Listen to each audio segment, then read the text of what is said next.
So what I'm doing here is working around his little face, just putting in the colors as I see them. They're very subtle, and this isn't going to be blending, it's just applying the colors. I'm starting with the darkest ones. Because this layer will be nearly opaque, but not quite, I can easily scumble on other layers to create more variation. So I'm just dipping into my pre-mixed color. You can see that this is the darkest one right here.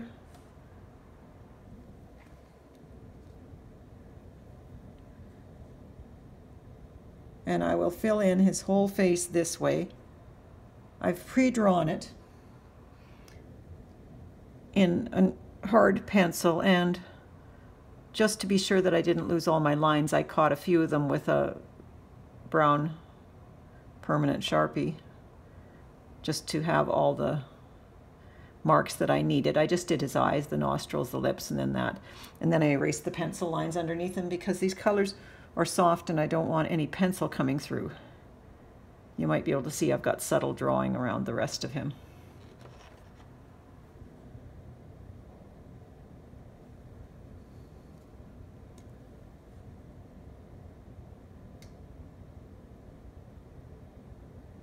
This little guy is about, I don't know if he was even a day old when this picture was taken.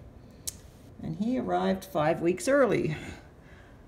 So I'm looking forward to seeing him in person next week.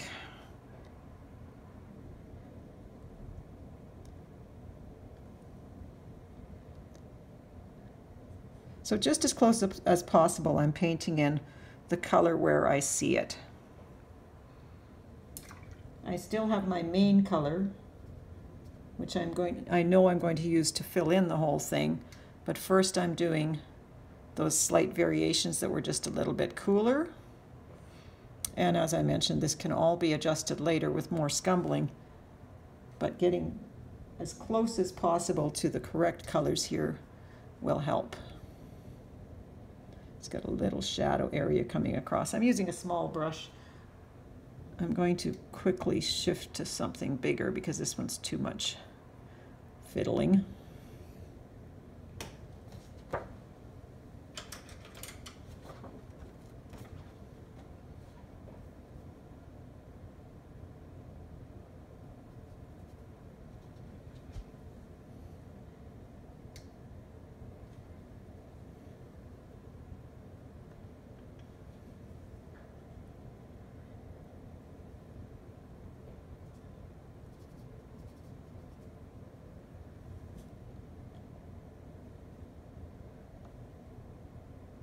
And I'm being careful to apply the paint really smoothly without ridges because I want to have a nice smooth surface for future very subtle scumbling. I'm getting my fingers in the paint here.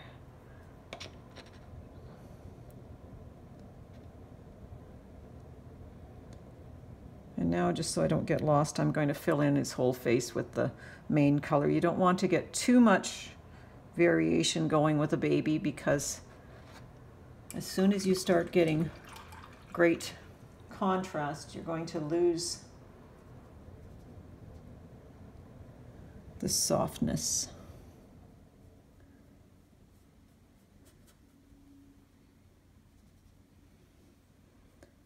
And especially with children, you really need to have the softness. I can scumble lighter colors over afterwards, and I will do that to get the variations. But I'm just starting with the base. It's hard to tell because the paint dries darker, so we're just going to get the main colors in.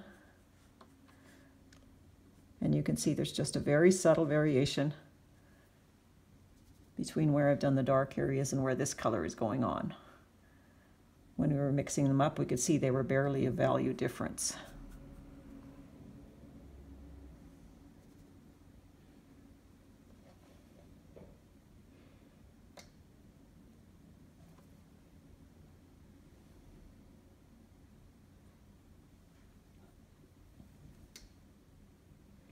The acrylic can be wiped off if you get it right away.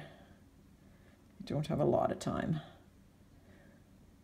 And all of this will probably be painted over at least once with in some cases the same color and in some cases just a slight variation, because it's not quite fully opaque yet, and I want this to be really opaque. Sometimes you can leave transparency in the shadows and it looks really nice, but not in a case like this because it's so subtle and soft.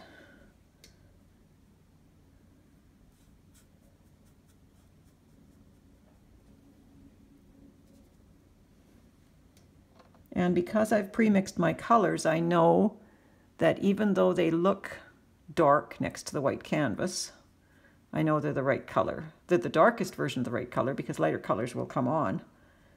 But I don't have to worry that I'm not going the right way with them.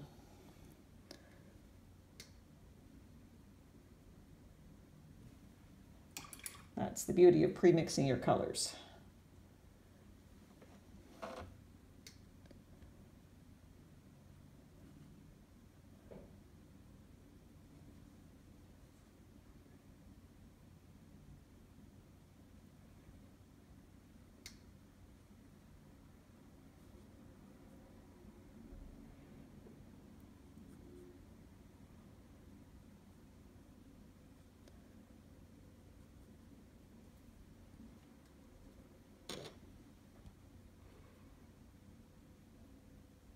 This little guy already looks like his daddy, though I have heard that it's nature's way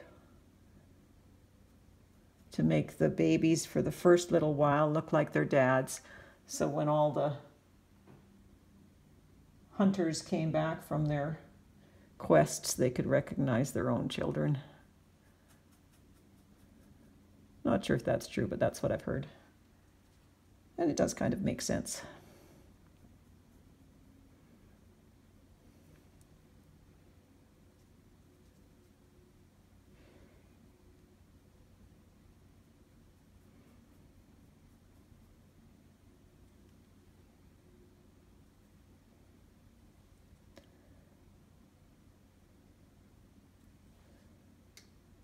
I will still have the opportunity of going slightly darker or slightly lighter in any given areas, but my goal here is to get the darkest colors on first because the paint looks better if it's painted light over dark. It just doesn't read as well when you paint the dark over the light.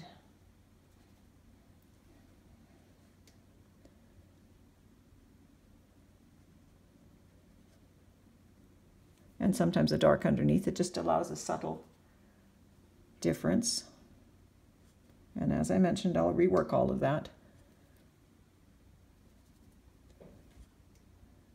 Sometimes you can actually blend the color just a little bit when you've got them pre-mixed like this.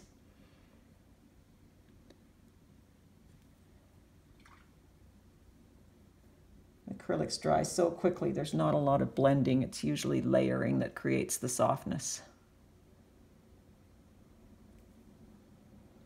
And I keep a damp Q-tip handy in case I need to fix a little something, which can easily be fixed by painting over it, but if I can just catch it while I am going, it makes life easier.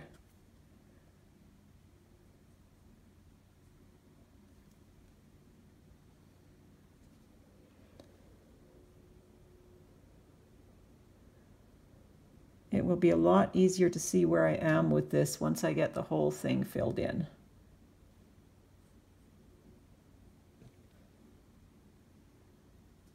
Then I'll probably take a little coffee break and come back with fresh eyes, knowing that my colors are safely on the Stay Wet palette, so I don't have to worry that they're going to dry out on me. I painted for years without a Stay Wet palette, but it sure comes handy for things like this. Got paint on my fingers and on under my fingernail. That's one of the reasons I really like to use the cadmium-free colors. Cadmium colors, the original cadmium colors, are very toxic, and when you get a little paint on your hands or in your fingernails, it's so easy to get it in your food. And it's very much a carcinogen. We don't want that in our bodies. So if you're going to use the true cadmium colors, be careful. And there's his little face, the start of it. So I will come back and work on him some more in a bit. So while I'm having my coffee, I'm just taping this up to the easel so that I can compare and have a long distance look. And I can see immediately that I'm going to have to use my lighter lip colors that I've mixed up. I'm going to mix up another color that's just got a little bit more of that medium magenta and the turquoise green in it to add subtle variations. With this kind of a painting, you have so little leeway as far as value goes. There's only a few areas that are lighter, so any variations are best made with slight changes of coloring.